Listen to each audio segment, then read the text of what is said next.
Hey guys, it's Paradise, and today I wanted to talk about sniping, give you guys some tips, some settings, and explain some mechanics like zeroing, range finding, and all that juicy stuff, so that you can land those one-shots, master the zeroing, and dominate as a sniper in Battlefield 6. There's a few different things to take note of, like bullet drop, bullet velocity, scope sway, your different damage ranges, zeroing, all that stuff. So let's get into it.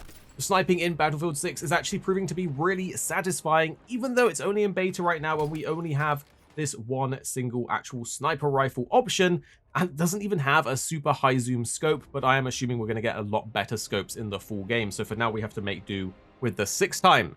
But let's go into the firing range, and first of all we're going to talk about zeroing and range finding, because this is tripping a lot of people up as they play, and it is the beta, so there aren't super long sight lines outside of certain conquest maps, but in the full game it's going to matter more than ever.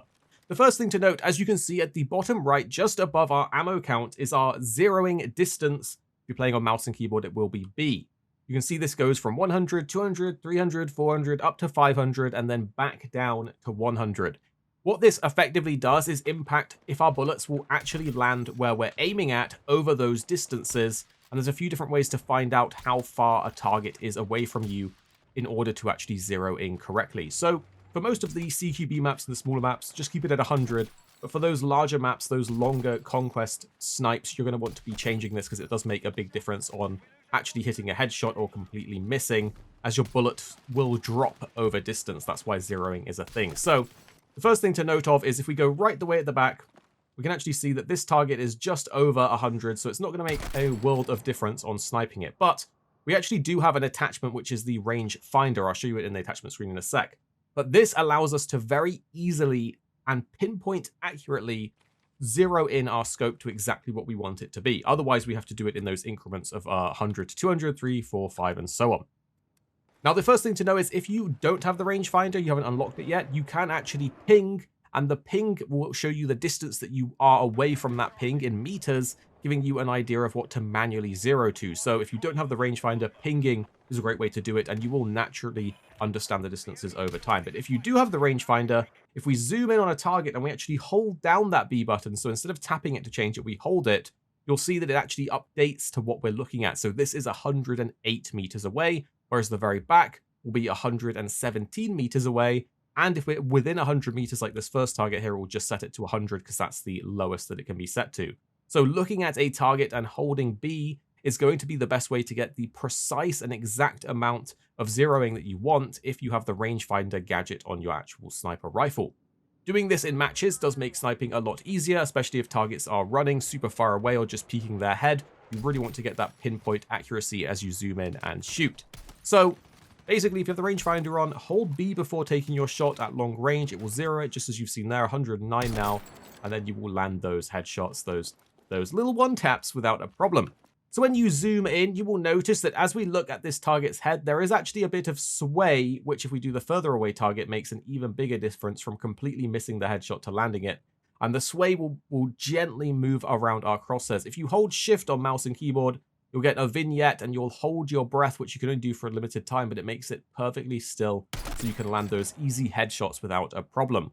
Now, other games have this same mechanic, so it's not going to be new to a lot of you guys, but if you don't want to deal with this, or if you struggle with learning and doing this, there is actually a keybind that we can do. So if we go back to the main menu, we can go into the settings. Let's go all the way back to our settings. And what we want to do is for mouse and keyboard, we're going to go mouse and keyboard and infantry keybinds. And then we're going to scroll all the way to the bottom. And you can see here we have our steady scope, and you get 2 keybinds per thing. So left shift is basically to hold our breath, which is the steady scope button. But if we actually bind this to our, we can duplicate bind our zoom here. So you can see when we zoom with right click, now we're also going to instantly steady our scope. So let's go back into the training room and just give a little showcase of that so you can see that it works exactly easily. So now we don't have to press any other keys. We just ADS in. And look, there is 0 scope sway. It is perfectly accurate. You can hold your breath for a decently long amount of time anyway. You can see I'm still holding it. Oh, you're lining up the shot. The target's moving. It's not really a problem. And now it's ran out. It's not really a problem. It lasts certainly long enough to target identify and actually take the shot. So this is a little tip that you can do if you don't want to have to deal with manually breathing. It does, however, mean You are always breathing when you are scoped in, so you want to line up and take that shot as quickly as you can. But the thing is, in Battlefield 6, you don't want to be scoped in and just looking around everywhere the entire time anyway. And the reason for that is that there is huge scope glint in the game. And even if they reduce it, it still gives you away massively. So when you're actually scoped in, there will be a humongous amount of glowing, almost like a flashlight from across the map that lets everyone know where you are while you're actually zoomed in like this and looking at people.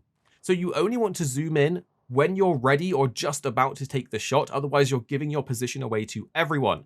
So that is another thing just to bear in mind, but also a pro for binding your breathe to your ADS or your weapon zoom, because as you can see, we can just take the shot quicker. We don't have to line things up and do multiple button presses. So that is something to consider. Now, next up, I want to talk about the one-shotting enemies and the sweet spot for weapons. Now, I believe this will be different for the different snipers in the full game, but you can actually one-shot enemies beyond a certain distance. You can see in the training room, the little notches on the side, we have 50, 60, 70, 80. So around that 70, 80 meter mark, we have this target back here. Although, interestingly, on the actual rangefinder, you can see if we just line up as straight as we can, it actually identifies it at 110 meters. So although this little graphic on the side for the feet looks like it might be right, the rangefinder is a bit different here. So this is the range where you can start one-shotting, basically. On no other ranges here in the training dummy work for this, except for this one right at the back. So try to get a gist for this 100, 110 meter mark on the rangefinder. And if you look, I will actually aim and shoot right at its neck. Boom, and it's a one-shot. If I aim at this guy's neck, it won't be a one-shot. It should do 80. If I do any of these other ones, it will still do 80. But the one that is way back there, a little bit further away, you can see is a one-shot on this neck spot here. So this upper torso, this neck area, is actually a sweet spot for one-shotting enemies beyond that sort of 100 meter range. What this means is that when you're sniping at enemies far away, you don't necessarily need to go for the head. You could just aim for their upper torso around their head area, and you should still hit somewhere in this vicinity and get that sweet one-shot. But note, if you are seeing enemy sniper glints and they have a sort of rainbow effect to them, this is a visual indicator to let you know that you are in that sweet spot for them. So if you ever see an enemy sniper glint like you can see here, and it is a sort of rainbow color, that means they can one-shot you. And that is your cue to hit cover, to hide, to get away, to move somewhere else, to drop a smoke, whatever it is you need to do to get the heck out of there. So that's something important to consider, is the fact that you can one-shot enemies. It's pretty easy to do, especially as you get more and more used to sniping in the beta or in the full game. But it does need to be after a certain distance, and you're a sniper, so you want to be far back anyway. You can even go further back, and we're still going to hit that one shot, as you can see. But as we go further back, this one still isn't far enough away. But you saw we did 95 there, so the damage increases as we get further away. So we do 80, we go all the way back here, still 80, but we will do 95, or 97 now we've got further back from this table. So the further away you get from a target past this sort of range here, which again, the rangefinder isn't super accurate, but I'm going to guess this is around 50, 60 meters, you start dealing that increased damage to the upper torso. So that's how you can do one-shots with the sniper as well. Now, if we go back, I want to talk about some attachments, because there's a couple of attachments that are super important on the sniper that make it way easier, that you definitely want to put in as quickly as you can. So the first one is going to be the DLC bolt here, the rechambering bolt. This allows you to rechamber while still aiming. So as you're leveling it up and you don't have this, you have to come out of your sight to load the next shot in, to chamber the next shot. But if you slot this in after you unlock it, it costs 30, it's expensive.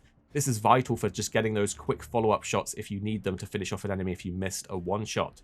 Outside of this, something that I would definitely recommend is switching your barrel out, because this barrel here, the 26-inch carbon one, increases our velocity, which basically means our bullets travel faster to the target, so they connect faster, which means you need less lead time, and you'll be hitting people before they hit you if they're using the same gun with a lower velocity or a different gun with a lower velocity. So these two are super important for the sniper, and if you can manage it, you will. Point-wise, you can't fit this with the suppressor, and I love using the suppressor, I do recommend it. But one thing to also point out is this anti-glare coating for your scope, because that scope glint right now in the beta is insanely strong, and this will help reduce the actual amount and the size of the glint by a little bit. And we also, of course, have up here in this slot the rangefinder. It does cost 10 points, But if you're playing on those big maps, Conquest, and especially the bigger ones that I'm sure will come in the full game, this is probably going to be a more and more important attachment. Not super important right now, but in the future, this is going to be very impactful in huge maps where bullet drop starts kicking in and you're going to need the rangefinder, so bear that in mind. So now you understand zeroing, you understand range finding, you understand how one-shotting works and how you can reliably get it, and some of the best attachments that we have for the sniper in the beta right now. I hope this helps you out there getting some kills, getting some one-shots, and feeling like a god on the sniper, because sniping in Battlefield is back, and I can't wait till we get some bigger maps to really go ham with it. Don't forget as well to relocate after you get a few sniper kills. You don't want to be that guy that sits in one spot and you kill a few guys and then they make it their whole life vengeance arc to come and hunt you down. So after you've got like 3, 4, 5 kills, I definitely recommend repositioning. Well guys, that is our Battlefield sniping tips and sniping explained. I hope this helped you out in the beta. Let us know how you're getting on with the beta or the game. Tell us down below and we'll have more Battlefield coming your way very, very soon. Here at Arix Gaming, we're two friends who love to play games. You have me, Paradise, as well as 26. Our goal is to keep the videos as concise as possible by cutting out any of the fluff and focusing on what really matters with high quality videos. So make sure you're subscribed down below for more videos on your favorite games coming very, very soon.